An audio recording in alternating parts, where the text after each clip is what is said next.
So with that in mind, I'm going to be talking to you today about drafting case summaries and position statements, preparing Scott schedules in tabular formats. We'll be looking at that for finding of fact hearings.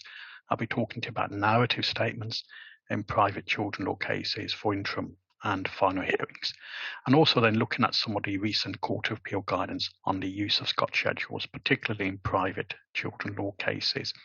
I do want to spend some time also looking at threshold documents, both preparing and responding to those, and like I say, the use of Scott schedules.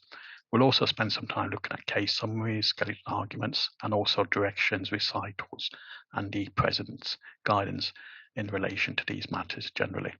Let's then look at the position with the President's guidance insofar as drafting orders is concerned. So this is the President of the Family Division drafting orders guidance, also the same date, 10th of November 2021.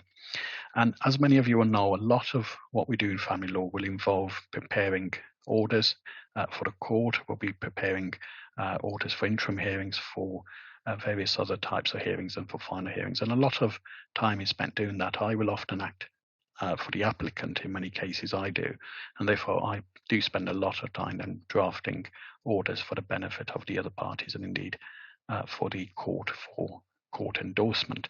And the Court of Appeal said the advantage of a narrative statement is that it allows people to focus on the overall nature of the relationship and to set out whether a party says that they've been harmed as a result of that behavior, and if so, what manner.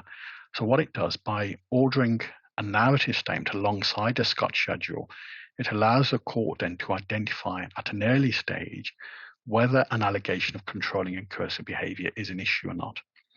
And then by identifying a form of harm, which may be sometimes even psychological or emotional, then if only the only way to deal with that is by looking back at the more granular detail, i.e. looking at the narrative statement. That then allows the court to determine whether those specific facts actually need to be determined at all at a finding of fact hearing.